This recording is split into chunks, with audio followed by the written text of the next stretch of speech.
नमस्कार, आप देख रहे हैं द हिंद 24 न्यूज और मैं हूं आपके साथ साक्षी निर्वाण। आइए नजर डालते हैं आज की कुछ खास खबरों पर। एक ऐसा मामला संज्ञान में आया है जिसमें पीड़ित को पता ही नहीं कि उसका बैंक से लोन हो गया है, वह भी 7 करोड़ 90 लाख का, और उसको लगातार धमकी दी जा रही है कि मुकदमा वापस ले लो, नहीं तो मार दिए जाओगे, जो अपने में बड़ा विषय है। किस तरह वह दलालों के चक्कर में फंस गया, आइए जानते हैं। उत्तर प्रदेश की voice state head Sushant Tripathi से पीड़ित ने क्या कहा चैनल पर। नमस्कार, आप देख रहे हैं द हिंद 24 न्यूज चैनल। मैं Sushant Tripathi, vice state head Uttar Pradesh. आज हम प्रयागराज के पुलिस मुख्यालय में हैं, जहां एक बड़ा मामला संज्ञान में आया है, जिसमें हाईकोर्ट का आदेश होते हुए भी पीड़ित अभी तक परेशान है। पिछले 4 साल से वो लगातार विभाग की चक्कर काट रहा है, कहीं से उसको राहत नहीं मिल रही है, जान माल का खतरा भी है।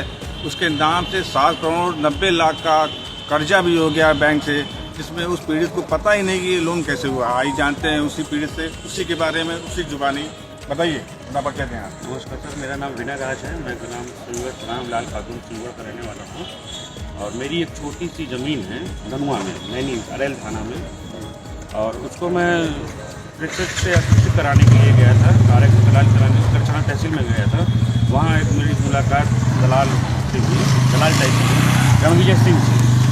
इन्होंने कहा कि आप अपनी मतलब हमारा परिचय रजिस्ट्रार साहब से है और उपनिबंधक महोदय से, मैं आपकी करा दूंगा, धारा 143 करा दूंगा आपकी, लेकिन उसके एवरेज में मुझे कुछ आपसे धन चाहिए, मतलब मैं आपका सहयोग करूँगा, आप मेरा सहयोग करिए। तो हमने पूछा कितना दे दें, कितना लगेगा? तो उन्होंने कहा 20,000 रुपये, और अपने कागज मतलब ज़मीन की ओरिजिनल रजिस्ट्री आपको दे दीजिए और कुछ फ़ोटो मांगेंगे, तो जिससे आपको आजा जी 2-3 महीने में आपका एक काम करवा के हम दे देंगे।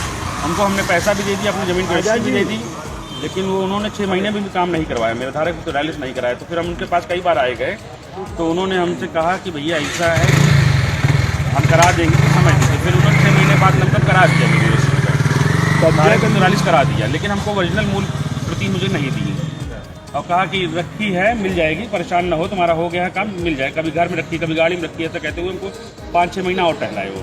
फिर हमने उनसे दबाव डाला कि नहीं, हमको दे दिया, हमको ज़रूरत है।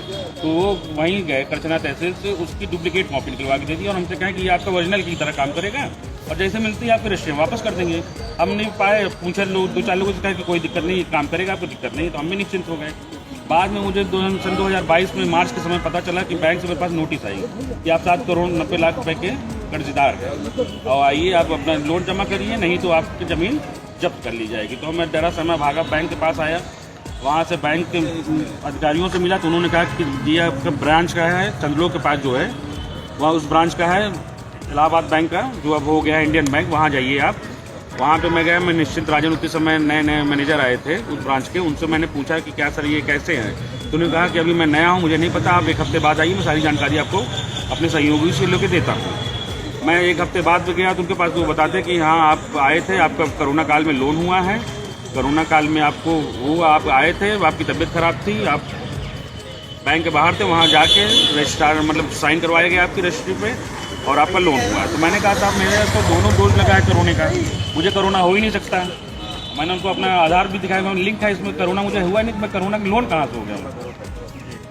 और उसके बाद फिर उन्होंने मतलब जो उसमें साइन हुआ था, साइन भी फर्जी है। मैं ना कभी उस बैंक गया, ना मेरी कभी वहाँ पे खाता खुला, ना मैं जानता हूँ कुछ, और ये जांच का विषय है। मैं कई बार उच्च अधिकारियों से इसका निवेदन कर चुका हूँ, पुलिस अधिकारियों से, कि मेरे कम से कम अंगूठे का निशान और मेरे सिग्नेचर का नमूने का मिलान करवाई जाए।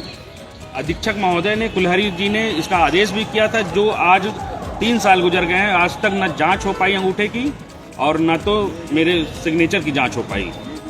जो विधि विज्ञान प्रयोगशाला में होती, कुलहरी साहब जब यहाँ के थे कमिश्नर, तो उन्होंने कहा था कि इसकी जांच होनी चाहिए, क्योंकि वो आयोग के जांच से, आकाश सचान जी आयोग थे, उन्होंने जो जांच लगाई थी FR, उससे संतुष्ट नहीं थे। तो कुलहरी साहब ने स्वयं आदेश किया कि ना तो इसमें आपने अंगूठे की जांच कराई है, ना तो सिग्नेचर की जांच कराई। आप सपना देख रहे थे क्या कि ये आदमी वहाँ गया कर दिया है? इसको आप दलाल कह रहे हैं, उससे कोई खतरा? उससे हमको जान को खतरा है, हमको हमारे सहयोगी को जान और माल का खतरा है। वो आए दिन हमको धमकी देता रहता है कि घोड़ी का मुकदमा छोड़ दो, पैरवी करना छोड़ दो, नहीं तो तुमको और तुम्हारे सहयोगी फर्जी मुकदमा फंसा के पहले जेल भेज देंगे। अब ना तुम जब जेल चले जाओगे तो मुकदमे की पैरवी कर ही नहीं पाओगे। आए दिन प्रताड़ित करता रहता है, और मेरी मानसिक स्थिति बहुत वक्त बदतर है। मुझे समझ में नहीं आ रहा, पर मैं क्या करूँ। मैं घर से निकलता हूँ तो मुझे डर लगता है कहीं ऐसा ना हो कि मेरे साथ कोई अनहोनी घटना घट जाए, मुझे कोई पुलिस फर्जी मुकदमे में गिरफ्तार कर ले, गिरफ्तार करके जेल भेज दे, या कोई उसके गुंडे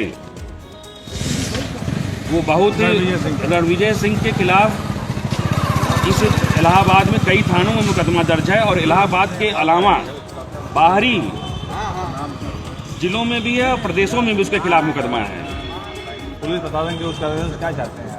पुलिस प्रशासन से हम यही चाहते हैं कि हमारे अंगूठे की जांच और न्याय हो, हमको न्याय मिले, मेरा केस सुना जाए और मेरे जान मान की रक्षा की जाए, मेरे ऊपर कोई फर्जी मुकदमा ना लगना पाए और मेरे जान की रक्षा की जाए, मुझे और मेरे सहयोगी।